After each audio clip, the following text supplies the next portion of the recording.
जय माता रानी दोस्तों, आप सभी का बहुत बहुत स्वागत है आपके अपने चैनल राधा कृष्ण ऑफिशियल में। उम्मीद करती हूँ आप लोग बहुत अच्छे होंगे। तो ये बताने के लिए कमेंट बॉक्स में जय श्री गणेश ज़रूर लिखिएगा। तो चलिए दोस्तों, आज है बुधवार और बुधवार के दिन भगवान गणेश व्रत की कथा सुनेंगे। तो जो भी भक्त बुधवार का व्रत करता है वो इस कथा को ज़रूर सुनेगा। तो चलिए कथा को शुरू करती हूँ। किसी गांव में एक सेठ और सेठानी रहते थे। वो बहुत ही धार्मिक थे और वे दोनों गणेश जी की अनंत भक्त थे। ज़रूरतमंद की सेवा हमेशा करते रहते थे।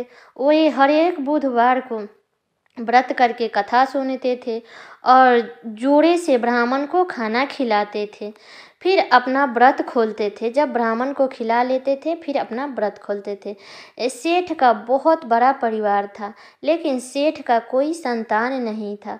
फिर भी पूरा परिवार सेठ और सेठानी को बहुत प्यार करते थे, लेकिन पीठ पीछे सब बातें करते थे कि सेठानी तो बांझ है।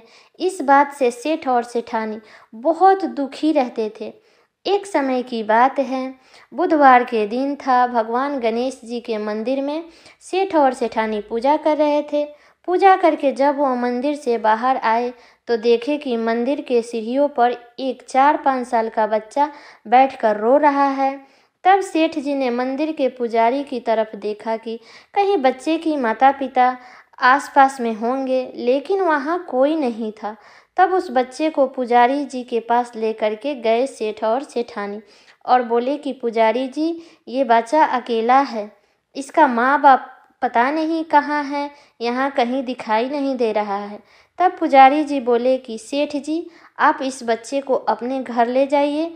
यदि कोई इसे ढूंढता हुआ यहाँ कोई आए तो हम आपके पास उसे भेज देंगे आपके घर पे। तब सेठ और सेठानी खुशी खुशी उस बालक को लेकर अपने घर ले आए।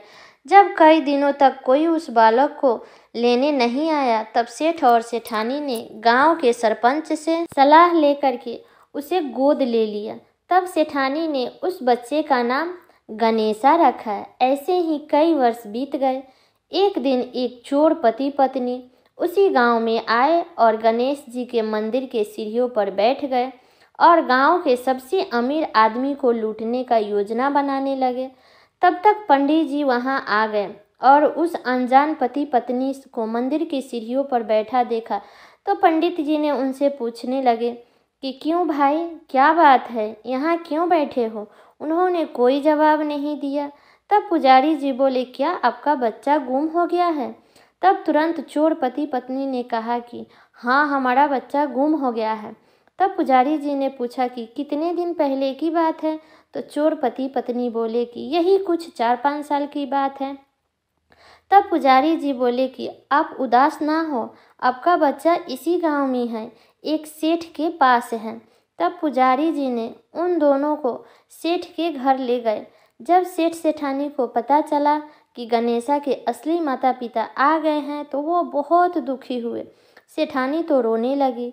तब सेठ ने बोला, आज बहुत रात हो गई है, आज यहीं ठहर जाइए, कल सुबह गणेशा को ले करके चले जाइएगा। चोर पति पत्नी तो यही चाहते ही थे, क्योंकि वो तो बच्चा लेने के लिए नहीं, सेठ जी को ठगने आए थे, लूटने आए थे। सेठ जी ने उन्हें अतिथि वाले कमरे में ठहरा दिया। तब चोर पति पत्नी ने चोरी की योजना बनाई। उधर सेठ सेठानी को नींद नहीं आ रही थी। सेठ सेठानी बहुत दुखी थे। तब आधी रात के बाद दोनों चोर पति पत्नी धीरे धीरे हर रूम की तलाशी लेने लगे। तलाशी लेते लेते चोर पति पत्नी तिजोरी वाले रूम में पहुंच गए। जब वह तिजोरी खोलने लगे तो आवाज़ सुन करके घर के नौकर जग गए और देखने के लिए आ गए कि आखिर ये आवाज़ कहाँ से आ रही है। तो नौकर देखता है कि ये तो वही अतिथि है। तो नौकर ने दोनों को चुपके से देखा और बाहर से दरवाज़ा को बंद कर दिया और ज़ोर ज़ोर से चिल्लाने लगा, चोर घर में घुस गया है, चोर घर में घुस गया है। नौकर की आवाज़ सुनकर सभी लोग दरवाज़ा के बाहर इकट्ठे हो गए। तब सेठ जी ने दरवाज़ा खोला तो देखा कि चोर पति पत्नी चोरी करते हुए पकड़ा गए और बोले कि ये दोनों तो चोरी करने आए हैं, हम गणेशा को इन्हें नहीं दे सकते हैं। जब चोर पति पत्नी ने चोरी न ही कर पाए तो वो जिद पकड़ लिए कि नहीं, हम तो बच्चा को लेकर ही जाएंगे और बच्चा हमारे पास ही रहेगा। तब सेठ और सेठानी ने बोले कि इसका तो फैसला अब गांव के सरपंच ही करेंगे। तब सब सरपंच के पास गए तो सरपंच जी बोले कि दोनों औरत को सूर्य के प्रकाश के सामने खड़ा करेंगे। अगर दोनों के सामने गणेशा को खड़ा करेंगे और दोनों में से जिसके आंचल का दूध गणेशा के मुख में जाएगा, ये बच्चा उसी का होगा। तब दोनों औरत खड़ी हो गई। तब भगवान गणेश की कृपा से सेठानी के आंचल का दूध गणेशा के मुख में आ गया। तब सभी लोग ने कहने लगे कि गणेशा सेठ जी का ही बेटा है। तब सभी लोग ने गणेश जी का जयकार करने लगे।